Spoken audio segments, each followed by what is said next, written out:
Hey guys, welcome back to the channel. My name is Lee. This is Reefer Explained. We're taking a look at my Red Sea 250 G2 and just a quick update on how things are going in general on the tank. If you're new to the channel and you like this content, please give it a thumbs up and like and subscribe. Really helps out the channel, helps me bring out more videos and keep them coming. But we'll get right to it. So not much has been changed on inside the tank, on livestock or anything like that. Fish we've kept to the same. We've got a couple of wrasses, fairy wrasse and a radiant wrasse here swimming in the middle, and they are doing a-okay. I'm always, trying to feed them enough, which is 2 or 3 times a day when I'm here. We've got the pair of clownfish at the back I've had forever. I think they're I can't remember which ones they were. They're some sort of designer clownfish. I think they're the snowflakes or something similar to that. And then we've got a pair of chromis, green and blues, nothing special, but they're great fish, inexpensive, and they do a great job of just swimming around and munching away. We've got the starry-eyed lawnmower blenny here, lots of character, perching fish, and he is a greedy boy. He loves just perching up. As soon as he sees the food coming down, he goes crazy. And I think that's about it. So we've got the 7 fish in here, and we've got a bunch of cleanup crew and critters. So if you're new to the hobby and you're just getting into it at the beginning, you won't need these, but these have been a lifesaver for me. So what we're kind of going over here is we've got a couple of tuxedos. So we've got a pincushion here, and we've got the tuxedo in here somewhere. He just goes around bulldozing everything, so you have to make sure that the corals are glued well down, but he obviously is demolishing all of the algae in the system pretty much, as long as it's not out of control. We've got another one in here. I think it's just a simple blue and red one, and we've got some snails. I think you can just see these on the back wall, Trocus, and we've got some we've got, I think, a Mexican one in here, and we've got a red Halloween hermit crab, and we've got some Nasaria snails underneath the sand. So we've got a variety of cleanup crew in here, and they have worked a treat for me on keeping this algae at bay. Obviously, I'm siphoning the sand every 1 or 2 months in patches mainly. Now that the corals are kind of growing out and they're on the sand bed, they are alves and gonopora system, so trying to put them up on rocks is not a great idea for a lot of them. They generally like the sand bed, and I think they do really well there. Colors and everything seem to be doing really well on coral wise. You can see them. There's no lens on here or anything, but just show you over to some of them. The colors are pretty sweet. They're nothing special, but they are really popping out. And you can see that in this here. If I go close, you can see the blue with the green, and yeah, they're doing really well. I've increased my nutrients, and I've done this simply by speaking to a local coral farmer that gave me some advice. And what I found was that my nitrates were around 4 to 5. I've increased them to near 10, and I'm just monitoring to see how things go. But you can see they're really encrusting now and taking off. Some of these were nearly perishable, but they are doing really well now. We've got some chalice corals here in the middle that seem to be doing really well. Some short gonnies, they are a bit tricky. I think if you leave them alone, leave them in one place, they will do well over time. I've moved mine around a lot, and they've really struggled in that sense. The gonnies here have come back to life as well. Sorry, it's a little bit blurry. Let me just zoom. There we go. That's a bit better. So we've got some good colors here. We've got some stuff that have really bounced back, like this one here, this blue and pink. And then we've got these ones here as well. This is like a master gonipora, short tentacle, and it was completely nearly died off, and so at least it's bounced back in color. We've got a glitter bomb at the back here, hitting it in between, and we've got some great albopora in the middle here. As you can see, it's a massive colony. But these all started as frags, pretty much, and even this one here, this branching, is encrusting and it's taking off, and the colours are beautiful. Nothing special, but I'm glad that it's growing into like a colony now. And one thing I will say is that's really saved me is, unless you're a person that can build aquascapes, negative or wall mounts, doesn't matter, if they're not stuck together properly and they start to tumble or detritus is getting behind. I always struggled with this on my old tanks, and it was the one thing that was going to push me out the hobby out more than anything else, because I'd put a piece of coral in or something would tumble or fall down, and then I would have to go in all the time, and it frustrated me. Since I bought this this Aquascape, which is a negative aquascape of looks like a kind of bonsai style, and these plates move off, they're pegged on with acrylic rods. You can move them round, and then so if this coral gets too big and starts shading out, I can move it around to the top or back, and that gives you a real easy idea of how to do things. And it's just so much easier knowing this is a solid structure that's not going anywhere, and that's really worked for me on this tank. On the flow wise, we've got the Red Sea. You can't really see it. Let me see if I can get around. Got the Red Sea gyra here. It's a 25. I see my lawnmower blending at the top here. This is pushing like the over the top of the reef, across the kind of the encrusting, and then back down and through. And then we've got two pumps on the side here where we've put back on. So we've got the TMC, I think it's the 8,000, and then we've got the 4,000, and one is on 1%, which is maybe 10%, sorry, and the other one comes on a timer in the morning, 4 hours, and 2 hours in the evening, and gives it a surge like from 1 to 5. So again, it's pushing a lot of water across the top and back down, and that's working really well. Is random flow throughout the system, so that's keeping the corals clean and healthy, but not bombarding them with too much. I noticed when there was too much flow across the corals that some of them were receding back. I don't know if you can see here, some of them were pushing back off the skeleton. This one's bounced back, but there's been a few that have perished, unfortunately. And I suppose that's just the nature of the game. I will be eventually, once I get some funds for it, we've got the AI blades on here, the Grow and the Glow. I love them. They're great lights, and they fit in this system really well for this, and I couldn't have been happier. I didn't want anything above the tank, so to speak. The only issue I'm finding that the lid that I put on, the simple lid, is not really working for me long term, even though I've done the cutout and everything. The problem is that this back area where the fish sleep, the clownfish, they splash. So here I've just put acrylic panel, the glass panel that was from the E260 that came off.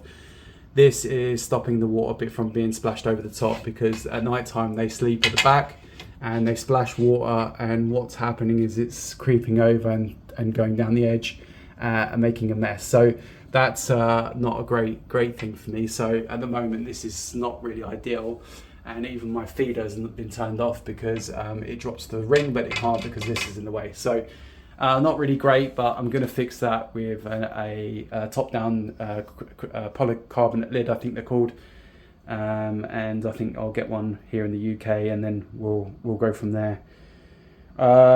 Just down below, if we try and open these, hang on, I don't know what's going on there. Okay, so just down below we've got this towel down, just because I'm going to be doing something in a second. And if we just show you, so all we've done down here at the moment is we've tidied up this whole area. So this board has been tidied with the cable management. It's a lot better than it was, trust in that. And we've tidied up some of the cables up above. We've removed some of the equipment, just bits and pieces of it. I'll go through it. So we put the bricks for the lighting and the Red Sea on the back wall now, instead of behind the panel. I felt like they were going to get too hot, and I think they're better there. I can see if a power brick's gone out, and if a connection gets loose or something, I can just check it, make sure they're in properly, they're labeled up. Well, this one is for the Red Sea and the other two are for the lighting, for the AI blades. We can see the thermal view now, which is thermal control, sorry, by Refactory. So I can get to it now. I can plug in a fan if I need to. I've taken it off for now because it's a winter, and we've got the heater, and you can see the red light on, and it does have an indicator light here that you can put on, but I don't really need that on, so it's we can see the X1 Pro by Refactory. That is for the phosphates going into the system. There's a little bottle underneath for phosphates, dosing phosphates in, and we're reading at 0.03 ppm. We're using the Refactory Smart Tester. Great piece of product. Very expensive what it is for one test personally, but it works well. I wish there was more competition on this out there for, having something a bit more friendly on price, but it is what it is. We've got a camera and a light shooting down onto the sump and the skimmer when I'm away. Power bricks all mounted up above, and they're all labeled pretty much. And we've got some Wi-Fi plugs in here. We've got them in as well, is because some of the plugs are different sizes and they wouldn't fit onto each other. So now we can control a backup heater for the Inkbird, which is plugged in, controlling the second heater. We've got the main heater for the thermal view. You can see the red lights on as well, indicating that it's doing that.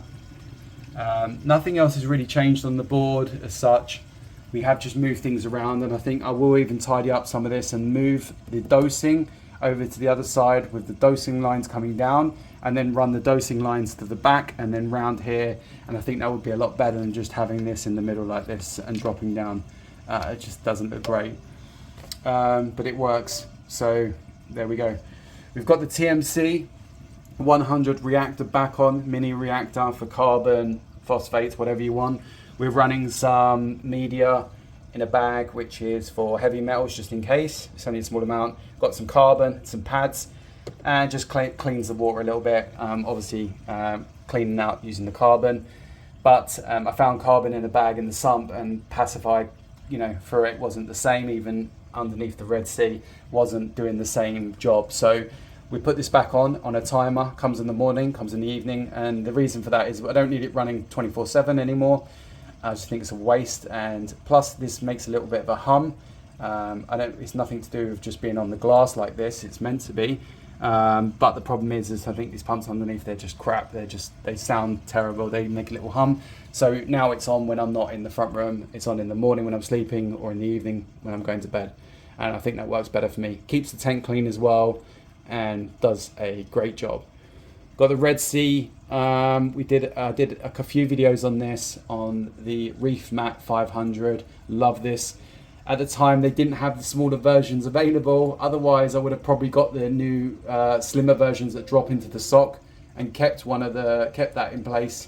And because there's some great ideas out there that you could drop a roller mat into the first chamber, for instance, and the second chamber you can have the UV drop-ins now, and I like that idea. But unfortunately, I've already removed this out. I've bought this, so I'm not going to be replacing it. The roll has just come to the end, got the warning, so I'm going to replace the new roll. And I think for the future, we are going to run, we've got max spec bricks here for the media, for nitrification, but I'm going to add 2 more of these and dump the rest of this out after 6 months. Because this is taking up some space in here, which is blocking flow, I think, and making it a bit of a trap for stuff to be stuck in the corners, which bothers me. So I think eventually I'm going to buy some more max spec bricks and get them in. The UV sterilizer is working a treat now. It's keeping the glass clean for longer, keeping the algae at bay. We're running at off the new TMC 500 little mini return pump, which is set down here, super quiet, and the flow is just running into this side, so you can see the green line going back in, and that works really well. And we're running just in the back, we've got the J-Bow 3500 return pump. Let me just see if I can give you further there. So we're running that pump, return pump, super quiet, super reliable. We've got the Red Sea 500, sorry, Red Sea ATO red line going in, and we've got the level sensor with the red bracket just there. You can see it slightly. Yeah, I have to zoom back out, sorry.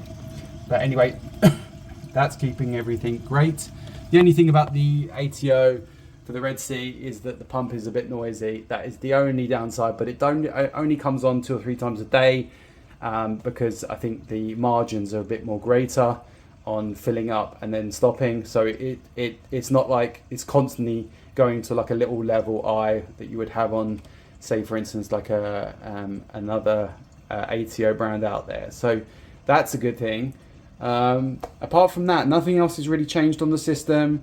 As I said, apart from getting my nitrates up from 5 to 10, that's really been a helpful thing. I'm trying to get my phosphates up a little bit higher, but I'm worried about crashing the system or doing something silly. So I think while the corals are looking good and there's no algae and no cyano or anything else, I think I'll just run it at 0.03, trying to get it to 0.04 and keep it there, but it's proven difficulty.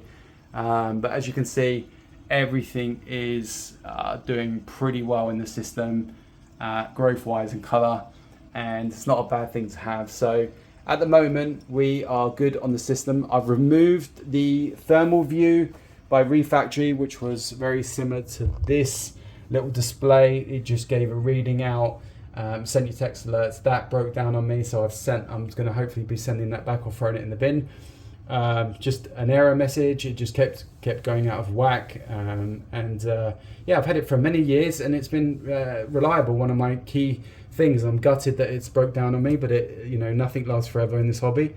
And then there's the Red Sea pump in the acrylic ATO, and that is it, guys. We have covered pretty much everything with the CO2 scrubber. I did a video on.